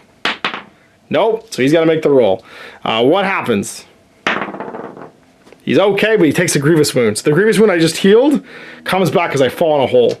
Carno, do you make your agility, which is a D6? You do not. What happens to you? 14, you take a grievous wound. All right, so if I do decide to do another combat encounter, I'm gonna get real beat up. Agility D6. Succeeds critically. Robot's jumpy. And then Janice, who has a D8, does not succeed. And takes a grievous wound. That was terrifying. I might have just lost someone out of combat. So that's it. That was a challenge. Let's see what happens again. We keep exploring the maglev chair. We keep walking around. The next one is a combat. All right, so this is going to go up here. I'll be back after I build the board. Here's our board set up. There are going to be 3 encounters on the board. Let's see what they are. Spindle drones, traitor guardsmen, and negavolt cultists showing up this time around. So spindle drones are on 1, so it's going to be 2 of them. In cover if possible. Traitor Guardsmen on 2 means 8 Traitor Guardsmen again. And then Negavolt Cultists on 3 means 2 Negavolt Cultists. Whole pile of baddies and we're pretty beat up, so we'll shuffle up the initiative deck and roll our destiny dice. So let's see who's going first. It's going to be Janice out the gates. Oh, before we do this though, actually, do I want to do something with my Kroot? And I do. I want to move 3. 1 to there. I want to drop a mine. Right there. Come at me, Guardsman. Janice was going first, but I still think I would have done that because it's just great. And then it's Hostiles 3, Esperin Locarno, the Navigator, Hostiles 2, which is the Guardsman, Dayak, and Hostile Group 1, and then finally Ur-25. We would have made our rolls first, so it's going to be lots and lots. That's going to be for Locarno, Ur-25. Oh, he's got some sweet dice here. And for Janice. And then our initiative roll, our destiny dice roll. The triple 6s get locked out, but we can drag one back in with Locarno. I think we're going to do some covering fire to swap with Janice. Because he's got some sweet 6s in the pool there, and that's gonna kill some bad guys. So yeah. Covering fire, I think we're pretty happy. Locarno can go first. Yeah, we're in a good spot. Everybody, you're gonna get some work done now. So you're gonna spend 1 out of here, and you're gonna move. Then you're gonna spend the 6 off the board, and this 3 to make an aimed triple attack in this mob of guys. We'll start with the flamer because it's dangerous. Do a wound. Second one, crit and kills him. Then the third one, we'll do it into the guy with the laser gun. Crits and kills him. Now normally I need crits to hit here because I spent the extra die. It's an aimed attack. It ignores the cover modifier. And then I'm going to do it again. I'm going to spend this 6 and this 4 to do it all over again. Ignore cover and shoot into the squad with the sergeant. So the sergeant takes nothing. Second shot, crits and kills him because it's 3 wounds. Third shot I guess we can't make now. Oh no, it's center to center. Actually, we can do it. We can touch this one over here. And crits and kills another one. So I killed 9 wounds worth of guys. Do I get an inspiration point? Say yes. No, it was so close. Or you're a killing machine. I love it. Now, number 3 group goes, which is the Negavolt Cultists. Let's see what they do. This is new. You're melee guys. You're not in line of fire. 18. Charge. So you're going to make double moves towards the closest guy. So 1, 2, 3, 4, 5, 6. 1, 2, 3, 4, 5, 6, 7. It's going to be this way. 1, 2, 3, 4, 5, 6. Kaboom, he just dies. It's an automatic crit. And then this fellow rolls and gets a 10. So a 10 for him with no line of sight is charge as well. So it's going to be 1, 2, 3, 1, 2, 3. And doesn't get to make the attack because he made the second move instead of the attack. Locarno, what do you got, buddy? You're going to do some stuff. I think you're just going to start walking and zapping. I'm feeling pretty good from that fall in the hole. So you're going to spend 1 to move 1, 2 and get out the gates. Spend a 4 to move again. 1, 2, and a 5 to raise your force barrier, so that you get a D12 defense die. 2 then gets to go. Do we get any reinforcements for the guardsman? We do not, because it needs a 1 to 3. And then what do we start doing? So closest will be this guy with the club, the clubinator. You'll roll an 11, which is advance. So move, 1, 2, and then make a stab. Melee weapons though, so it's 2d8s into does the damage. Gets to reroll his d12, but laughs in robot. This melee guy, 20. He's gonna fury close. He's within exploring 2 or 3 hexes. He's close, yeah. So he's gonna go 1, 2, and then rush, which means he gets to make a move and then a charge. So he's already in range. He's gonna attack again. Into the robot. Does a crit, and then what happens for the robot? Crits as well and laughs. This fellow with the club gets a 13, which is a close, so charge, but can't fit, so he just goes 1 and stops. Oh, I guess he'd go around actually. He'd go 1, 2, 1, 2, and stops. Guy 17, which is a charge as well. Yep, so 1, 2, 1, and then can't fight because he uses other action. Crack, your turn, buddy. Well, you got some dice. You're going to spend a 4+. You'll spend actually the 4 off the board here. That makes sense. To do a pistol and rifle blade attack. It's going to stab that negable cultist. And it's 2d8. 2d8. Does 1. 6 to try again. And does nothing. Go for a rifle attack. Does nothing. Go for a rifle attack again. Come on, kill somebody. Yeah, kills the negable cultist. They only have 2 wounds. So that's 4 during his activation. Does he get inspired? Nope. 1 gets to go. That's going to be the Spindle Drones. It's still threat level 0. So what do? Because they haven't had any casualties. 13, which is they are close and onslaught. Move 1 and then fight. And they get threat level bad. So it's just a d6. Take that Locarno with a crit. And then he gets to fight back with a 12. And he crits back because of his force barrier. Then the other one goes. And what does it roll? Gets a 10. And a 10 for close is onslaught as well. So he moves in and then makes a stab. 6, nothing. Get him, Janice. You didn't need to gambit this turn. You're already a little wounded. You got a 6 on the board though. Let's go move and fight. So we're gonna spend a 2 to move and a 2 to move. So we go 1, 2, and then 1, 2. Back up the navigator, and then we'll spend our 6 for a fury of blows into, I guess, one of the guardsmen. It's 3 individual attacks. So the first guardsman, nope. The second, the same guy, kills him. And then we'll attack another guardsman and do a wound. Any inspiration? The answer is no. Well, we're not aboard the elevator, so let's see what happens on the event table. A 13, the elevator arrives. It's the one furthest from us, which I guess would be this one. And we know where we're heading, so next turn, Destiny Dice. We got, oh man, 3 5s go away. But we'll pull one back with Locarno. And then that was a 5, I think. No, it was double 5, double 6, so we'll drag the 6 back in with Locarno. So that's how we roll, apparently. But it's a good thing things are on tape.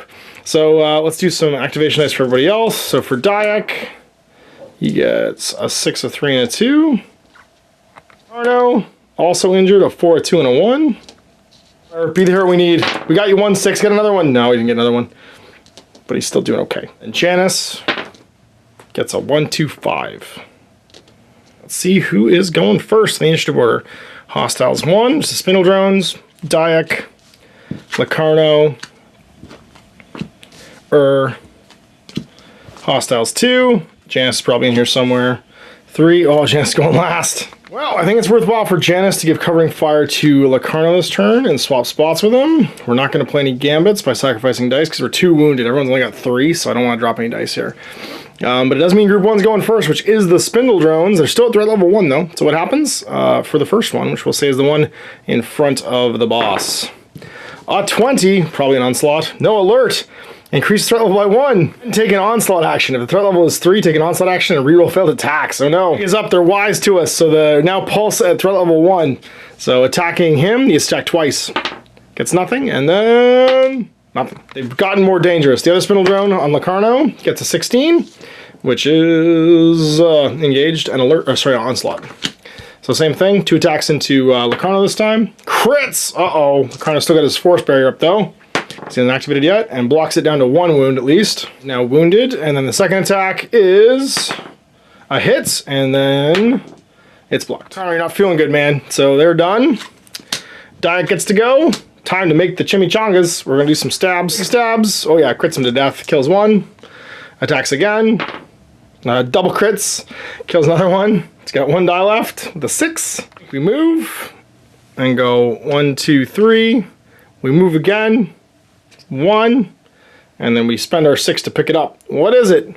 We got some Archaeotech. Sweet. We got some, 2 Archaeotech. We have to trade for 2 things next turn. Or at the end of the game, rather than we go back to Precipice. I was feeling unnecessary for this combat, so I'm okay with spending the 6. And then we're on to Janice. Slay that guardsman. You're going to spend a 1 off your board to just make an attack. Try and kill that guardsman with a D8. It's only got 1 wound left. You definitely roll for inspiration for him. He killed 4 wounds with the guys, turns into 8 because of his predatorness, and rolls a 9. Another attack. Come on, get him, Janice. You spend a 2 this time, so it's still a D8. So you do 1 wound. Yeah, you kill him. You'll spend your 5 to do... I just want to move, but I can't because I'm blocked. That's okay. We're going to do a double attack, 2 attacks into that spindle drum. First one, nothing. Second one, hits, does a wound. 2 wounds during his activation. Needs a 3. Just like a daylight and a dollar shirt everywhere. There, your go, buddy. You're gonna get some work done. This is gonna be fun. So your secret agenda is to kill robots in melee. So let's do this. And move 2. 1, 2. We'll do this to move 2 again. And go 1, 2. And then we'll spend 1 for a power claw on that wounded spindle drone. I want to inspire you. Become inspired. Yeah, crits him to death. And so he killed a spindle drone in melee, which means his secret ulterior motive is done, and he becomes inspired. So what happens when he's inspired? Does he get more action dice? Tell me he gets more action dice. No. His power claw goes to 2d12. Everything else basically stays the same. Sustained fire stays the same. Oh, but it gets cheaper. So it's a 3+ for 2 shots and a 5+ for 3 shots. 2 wounds worth of fellas. You don't get any inspiration points. 2. Do we get any guardsmen back? Roll that 1 to 3.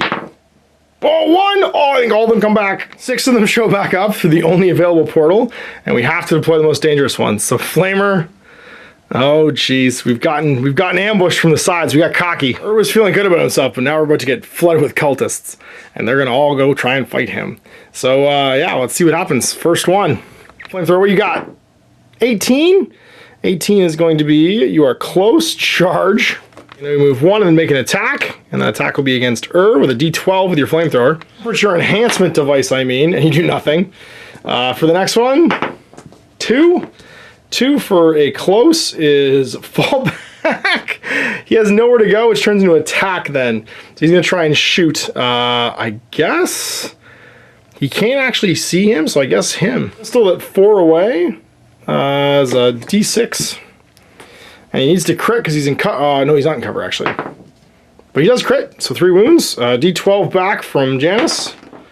Does nothing. Oh no, Janice takes a crit. Grievous wound. Do we spend this? We do. We're going to spend that for a reroll. Don't like that grievous wound. We block it down to a regular wound. That inspiration point. And the force barrier, luckily, was still up. So the next one, which is this guy, gets a 17. It's probably a charge. 17 is... close, a charge, yeah. So he moves 1, and then makes a swing. He gets 2d8 because he's got melee weapons. Does nothing. This next one goes 5. Who's close? That's going to be Onslaught. So move 1, 2, and this is the last one that'll fit in that square and fight Get a hit. And just blocks it because he's a robot. Next one gets a 6, which is Onslaught. He's not going to fit, so he's just going to go to here. The lasgun guy gets a 15, which is Charge. Again, he's not going to fit, so he's going to go to here. And then the last melee guy gets a 5, which is Onslaught, so he moves to here and stops because he can't fit. Well, I guess we're not going that way. Hostile Group 3 then, the Negavolt cultists. Do they reinforce? They don't. Locarno, well, you're in the way, buddy, but you've only got some basic wound dice. Well, let's do a heal first, see if we can make a vitality roll to get that wound off. We don't. And then do we just Force Cane? Yeah, we just Force Cane. So we're going to spend this to Force Cane, which is a D12 into the Spindle Drone. And does nothing. And that's round. So what happens in the event table? 8. Changing conditions. Draw an encounter card and see if it has a twist. It does not. No twist. New turn. Let's roll some Destiny dice and see what's what. Oh my god. All the 5s go away. We drag 1 back in with Locarno, and then we keep the 6 and the 3. Dayak. He's got some stuff going on. He's doing okay. 6, 3, 4. Carno's hurt. He's bad, but he gets a double 6 because of course he does. Or cycle up that minigun, buddy. Or just start getting crazy with your melee weapon. Yeah, you're gonna get crazy. Janice also not feeling so good. Oh, so not good. Right, initiative. We got Dak going first. Group 2. Janice. Oh, the guardsmen are going to go before Janice and before as well. Oh no, next. Oh, we could swap for Do we want to do that? I think we might. Locarno and then the hospital group 1. I'm tempted. Yeah, we just go first. I think we're not going to swap anything. I think we're pretty happy with where we are, actually. So let's do good old Dayak Grek. And he's going to move this 3 and go 1, 2, 3. He's going to move with the 3 off the board and just go to here. He's going to spend a 4 to pick up the item. What is it? Ah, we got our 4th clue. Awesome. Well, if everyone survives, we can now go fight a fortress. Okay. Spend the 6, drop a mine. Come at me, nerds. Group 2, they get new reinforcements. More guardsmen? No more guardsmen show up. But they do start running it, folks. So it's going to be the Sarge. He gets a 7, which while engaged is a onslaught, so he gets to make 2 attacks against First one does nothing. Second one does a hit. Does save it? Laughs in robot. The flamethrower. He gets a 19, which is onslaught, so 2 attacks with the flamethrower. D12. Does a hit. Does he block it? He does. Second attack. Does a critical hit. Blocks it. Oh my gosh, you're a tank. Melee guy. Rolls an 11, which while engaged is onslaught, so 2 attacks. He's got melee stuff, misses, and double crit. Oh, you're getting wounded, buddy. Well, you can drop 1 down to a wound, or you can re-roll that. I don't think we re-roll it. It's so, yeah, no, we don't. We just take it. Oh, that sucks. So get a wound and a crit. That was bad. That might be it. But luckily, Ur's got a repair system. He can make a vitality roll for a crit. You can recover a grievous injury. We're not out of the woods yet, but we're not doing terrible. Then it's these 3. So they're actually they're the same distance. They'll head towards him most likely. So the first one, this is close. 1 falls back. Can't fall back. Attacks. Can't get line of sight to me, so doesn't attack. Then the next one, melee guy, 4. It's going to be an onslaught. So kaboom, he dies. And the third one, this is what happens when the predator's around. He's be close, so he's going to charge. So moves, and then fights, and he gets a D8 because he's just got his bayonet. Does nothing. You're so sneaky. So that's Janice. All right, Janice, I think you have to go save the robot. Try and heal yourself. Physician, heal thyself. Nope. Physician, heal thyself. Yeah, so he can't bring off this one, but he can heal us back. We spend the 6, and we do a flurry of blows into this guy because we don't want him to live. So D8. Crits him to death. Activation, do we inspire? We don't. Level goes to 2 for the spindle drones. Negavolt cultists, do they come back? They do not. It's your go, buddy. You're so beat up right now. But do we just start crushing? We could just crush everyone. Do we just crush everyone? Yeah, we have to crush. He's inspired, so he's pretty great. He's going to use his... I could make 3 attacks or 1 attack. I think we make 3 attacks. I think we spend this to move 1 and back up, and then we spend the 6 to make 3 big assault gun attacks. Kills him. This is how we do. Sergeant takes a wound. Sergeant lives. Carno's turn. He's also pretty beat up, but he's got 2 6s. We could just move 2 guys and then hope we go first. Spend both 6s to push these guys back. So push back and push back. Or you could have re-rolled that. You're gonna re-roll that. You're gonna re-roll that last shot on the sergeant. Yeah, and kill him. That's my boy. And then you killed 5 wounds worth of guys.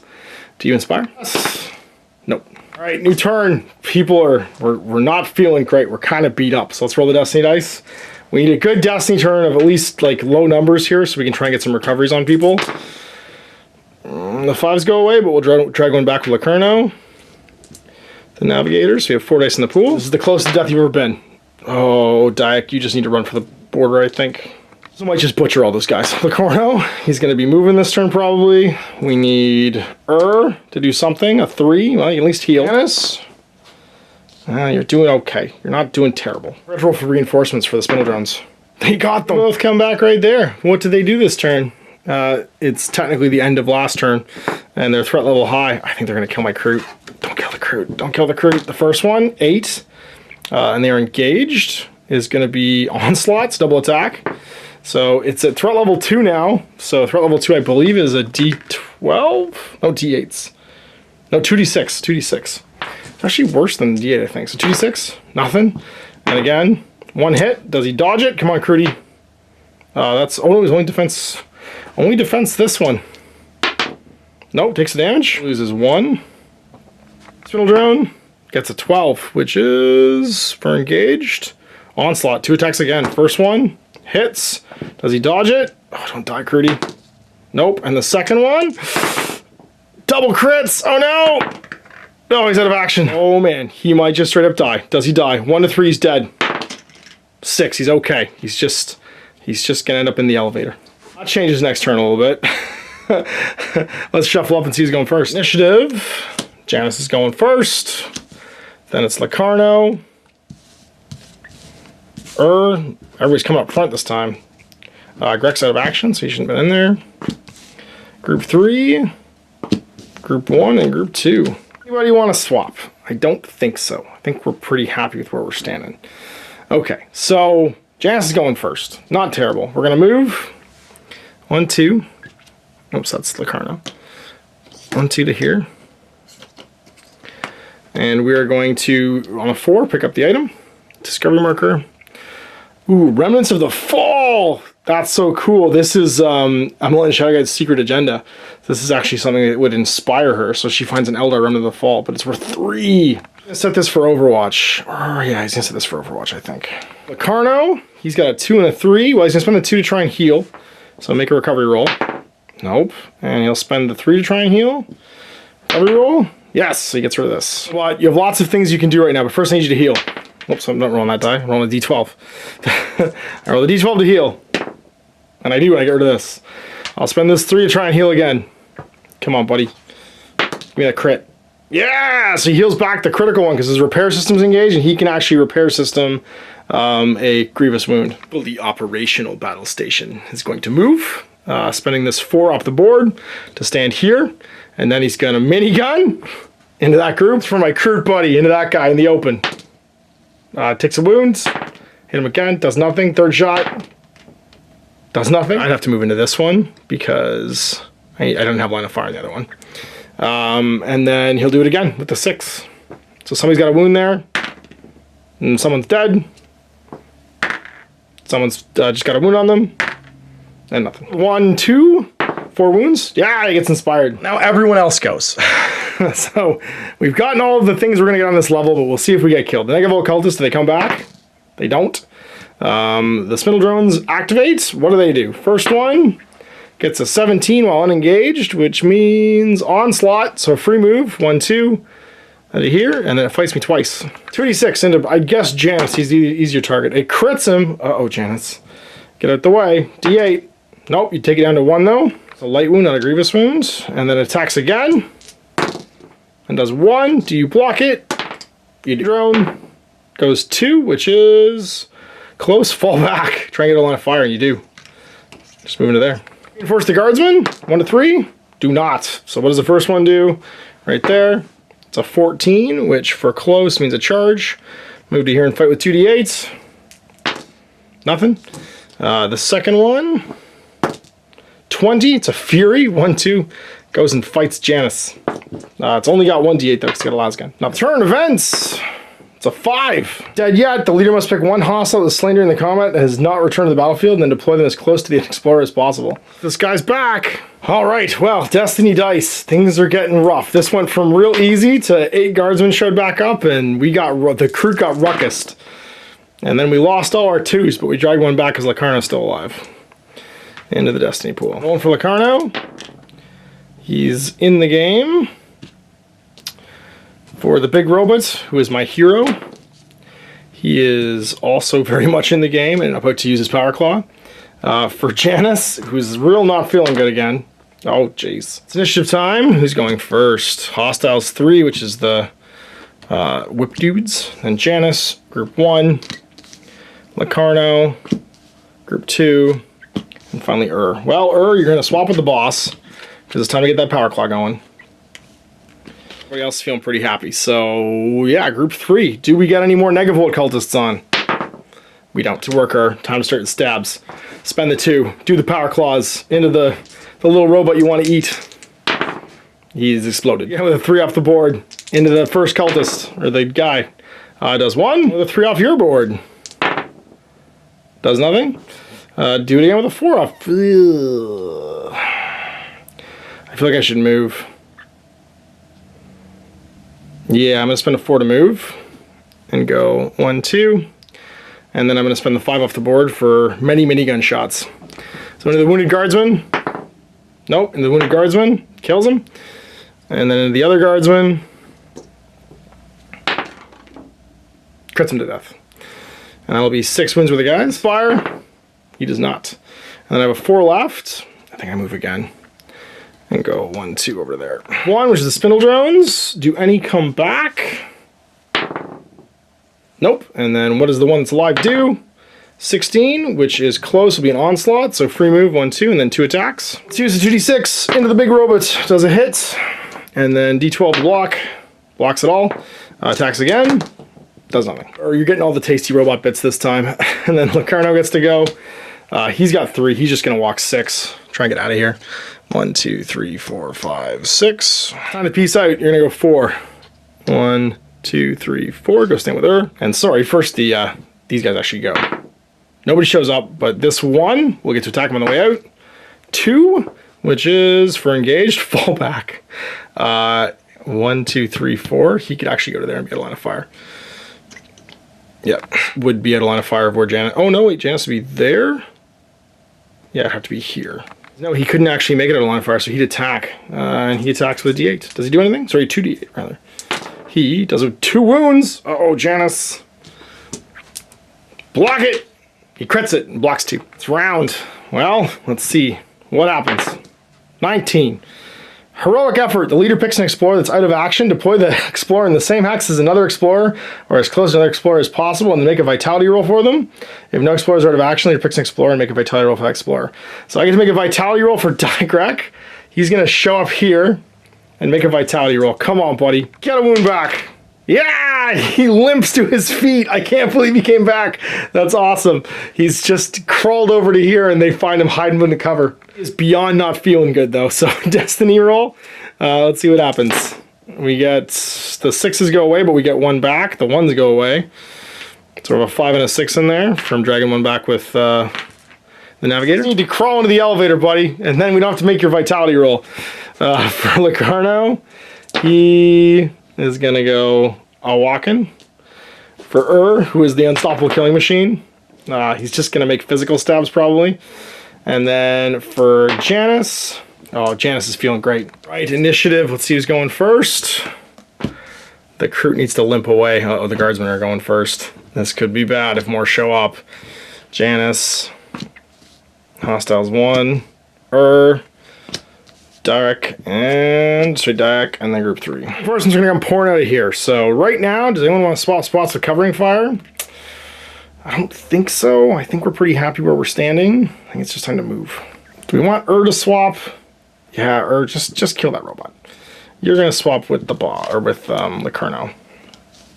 I think we're pretty happy. First, what happens with the bad guys? No more show up, and then this one over here gets an 11, and he has no line of sight, so an 11 is advance. He's going to move 1, 2 towards the enemy. Someone that we killed that came back too, and then almost killed the boss. Next up will be He's going to spend a 1 to make a double power claw attack into that little robot. It's 2d12. It is in pieces. Spend the 5 off the board to go 1, 2. He's going to spend the 6 off the board to go 1, 2. And he's done. Inspiration, 2 wounds. Yeah, he gets an inspiration point. That goes to 2. Gets to go. It's time to make a walk. We're just gonna go 4. Oh, it's bad. We can't do it. We can't spend off the board either. Means we can't get away this turn. Because we couldn't move one more time. Oh no, we could remove one more time with the 2. He's gonna go to the back. So then Janice goes and he's gonna move and go 1, 2, and then 1, 2 with his other 2. And and just be in there because we needed to clear the door because only 2 people can fit. There's an Overwatch for her. And then it's group 1, which is the spindle drones. What happens? No more show up. And then it's Locarno. He spends his 3 to walk 6. 1, 2, 3. That doesn't really need to. Goes on Overwatch with 3. And Dick goes 1, 2, 3. Hides beside the robot. Any reinforcements show up from the Negavolt? No. So we're all in the elevator. We got away. At the end of that encounter, I got really lucky. I got Dick back, so he didn't have to make his roll. I actually shouldn't have made his roll when he first went out of action. He made it during the recovery phase, which is now. So he has 3 injuries on him. If he was still out of action, he didn't die. And make a recovery roll as normal. So everybody makes a recovery roll now on their vitality. So D8 for him. He gets nothing back. It's agility, sorry, D6 for Locarno, nothing back. He doesn't need to make one. And then for Janice, he gets nothing back either. So I'm going to voluntarily end the expedition at this point because I don't want the crew to die, and he's got one of my clues. There's a chance I could pull another combat encounter or some kind of crazy thing. And that would be bad. So yeah, we're not gonna do it. We're gonna go back to the ships instead. That means all of our ships get flipped now to their facilities roll. We're going back to Precipice, and we get to spend and recuperate. So back at Precipice, the ships all have a new thing. So this is a scrap hanger. Roll your Blackstone dice. You can re-roll the dice if the explorer using this facility is Uro 25 or Ren. On a 1, they're killed as if they failed a recovery roll. On a 2 to 10, nothing happens. On 11 plus, they get a random Archaeotech card from the discovery deck. I decide to go shopping there. The Crab Chateau is a combat pit. Find the isolated challenge card and resolve that challenge using this explorer. If the challenge is resolved without the explorer being taken out of action, they receive a discovery card. In addition, the explorer starts the next expedition with 1 inspiration point. Vanguard, this is all like going back to town in old Warhammer Quest. The Commerce Lounge, roll Blackstone dice. You re-roll the dice if you're a Janice Drake. On a 1, you discard an Archaeotech card. On a 2 to 15, nothing happens. On a 16 plus, the explorer can exchange one of their Archaeotech cards for a card of their choice from the discovery deck. That's pretty cool. And then the Traveler, summon aid, roll the Blackstone dice. You can re-roll the dice if the explorer using this is Esper and Locarno. On a 16 plus, pick a dead explorer, remove the Mortis card from them. So you can bring guys back to life. In Precipice, the first thing I have to do is draw a legacy card. Now this is going to go into the data vault and apply to all future expeditions. No escape route. Roll the Blackstone dice if the players decide to end an expedition. On a 1 to 10 or 20, on a 1, 10, or 20, they must reveal and resolve 1 more exploration card before the expedition ends. Oh man, so all future expeditions will have this under effect, and it's going to be dicey. So basically, when I want to end the expedition, there's a 3 in 20 chance I don't get to do it because there's just no way out. We can't find our way back. The Blackstone Fortress tries to stop us. The rest of these legacy cards, which is basically how many more quests we can do, go to one side, and that goes in the data vault. So every ship also has its own resource deck, and before you start traveling back to ships, you're going to flip 3 cards to see what's currently being traded on board. So the Long Hauler's got a data spike weapon override, so you can take control of somebody's weapon. A homing round, which allows to make an attack for Explorer change to failed roll into a success or success into a crit. And then Explosive Round, discard this card before making an attack roll for the Explorer, make that attack roll normally, and then make attack rolls with the same weapon against all other hostiles in adjacent hex. Oh my god, that's crazy. You could do that with Ur's Fists, which would be bananas. Crab Chateau's got a Cygor handgun. That's cool. A Rogue Psyker's Contract. Use this card to reroll failed attack rolls for this Explorer against a Rogue Psyker. Contracts are cool. Chaos Space Marines. Use this card to reroll failed attacks against Chaos Space Marines. So you can buy a contract out on people to reroll attack rolls against them, or I can get this weapon. Now, weapons that exhaust are once per combat. Weapons that are discarded, the card goes away, and anything else is permanent. So handy to have. The Vanguard, a Haywire Grenade I could buy, a Demiurge Blasting Charge for 6, and place a Blasted Hex. Anyone who goes through it takes a wound. Metamorph Tuskblade, that's pretty cool. Discard this card to pick a hostile that's adjacent visible, and they take a wound. Sorry, I'm a Morph Tuskblade. And then we've got a Temporal Loop. Discard this card after resolving a challenge. Resolve the challenge no longer applies. Instead, resolve the challenge again. So you can go back and do it again. You can Star Trek that thing. And then Illusionary Prism. Make a hostile treat enemy models as explorers. And then a Void Viewer. Discard this card at the start of a combat before deploying any hostiles. Take the top 4 cards in the encounter deck and return them into the deck in any order of your choice. That's pretty cool. The leader, which is Janice, we're going to pick a ship to go to. He's got 3 trading points. The contract's pretty cool. The data spike override's pretty cool. The explosive round's really cool. What else do we like? The Tusk Blade, the Void Viewer, and the Temporal Loop. Nothing here is really permanent. So I think we're going to go buy... Where could we buy 2? And where do we want to do commerce? I think we're going to go over here. We're going to go to Long Hauler Gamma 3. And we're going to spend our Remnants of the Fall, which is a bunch of Archaeotech. We're going to buy all 3 of these. We're just going to buy the Homing Round, the Data Spike Weapon Override, and the Explosive Round. Shuffle back into the Discovery deck. And then... Who's next? I guess? Ur's going to go... Does Ur want to go to Long Hauler as well? Yeah, he's going to go over here. He doesn't have any money. So, on an 11 plus, we find a random thing. Going back to your ship, buddy. 20! We get a randomly chosen Architect card from the Discovery deck. Flip until we get one. Architect for 2. Hooray, he's got some monies. Refill what's available here, which means that he's got nothing to buy. Then we're going to do Espern. Espern doesn't have any money. But... Yeah, the Commerce Lounge isn't really very good. There's really nothing to do. He's just going to go home and sleep. And then we got 2 on you. So you're going to go over here.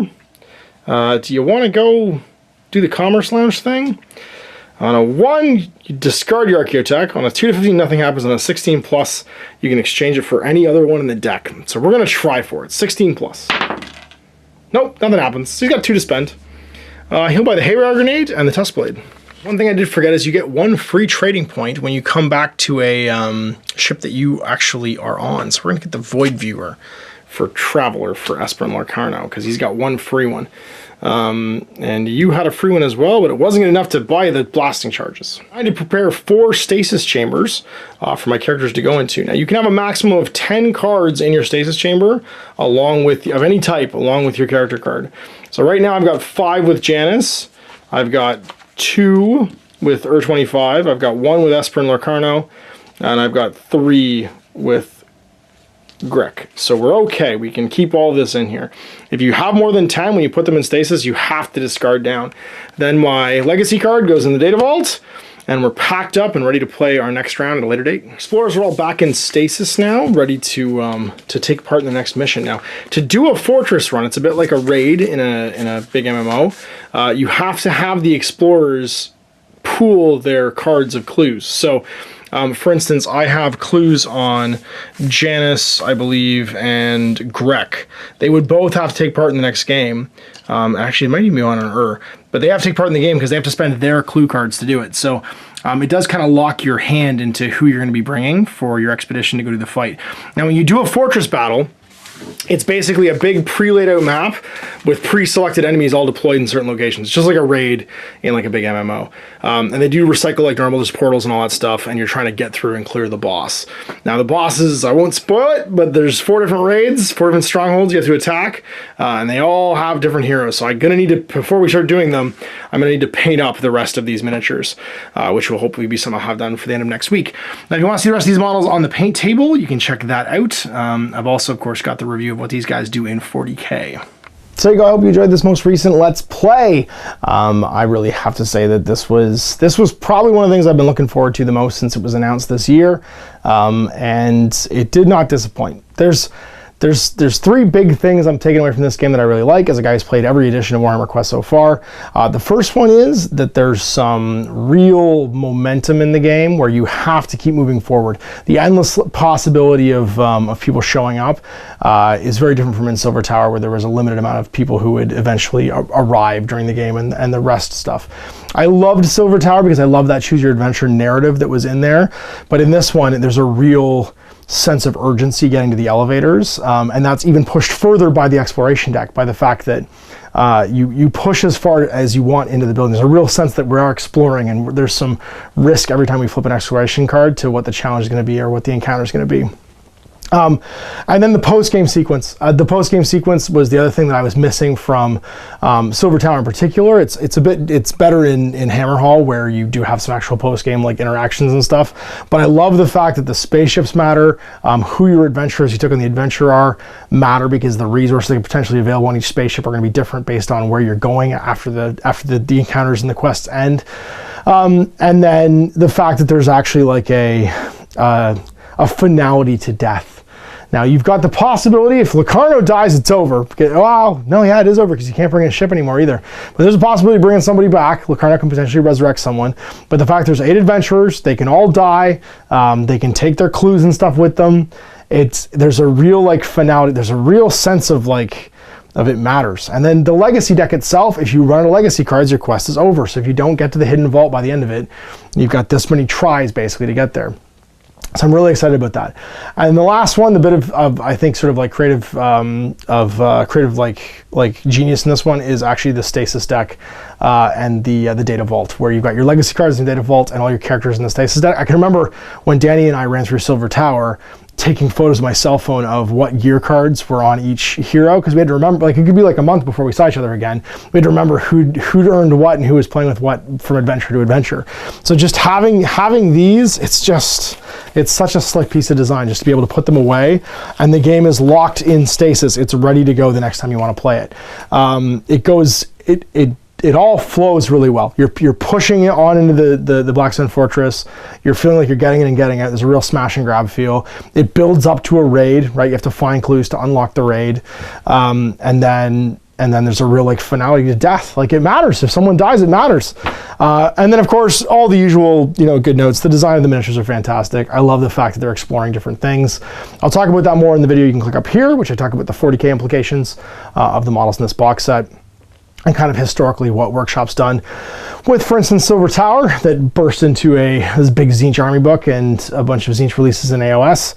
Who knows what this could mean? This is the second Rogue Trader thing, and there's some chaosy stuff in here too that could mean big things for 40K. So anyway, I hope you enjoyed watching that. I really enjoyed putting this stuff together. We're looking forward to painting the rest of it and exploring more. You'll see me in 2 weeks playing a game against, against me and Andy are going to play a game. So Andy Mudge is going to come down and we'll play some games of Warhammer Quest, Blackstone Fortress, and probably try out some new adventurers. And potentially, I think we're going to start off with a fortress run. We're going to go for a raid, try and kill them all. So it's going to be, I got to get the rest of it painted. I got like 8 days. I did this much in 36 hours. I could probably get it done. So anyway, I hope you enjoyed that. Check it out on the paint table if you want to see more about how I painted the models. And we'll see you for more Warhammer Quest in the future. Till then, I'm Ash. Over here. I hope you enjoyed that video. If you want to support the channel, of course, like and subscribe and hit the little bell below so you get notifications when I post future content. I do post stuff 7 days a week. If you want to support the channel further, you can, of course, buy a t-shirt through Spreadshirt, buy a measuring gauge or objective markers from Desperate Designs, or, of course, most importantly, there is Patreon. Patreon is what makes all this possible, keeps the lights on, pays for the studio costs, pays for the equipment, model costs, and everything else, and most importantly, puts food in my kids' bellies and a roof over their heads. Big thanks to everyone past, future, who supported me. I do this stuff because of you guys, and of course I will continue doing it as long as I can.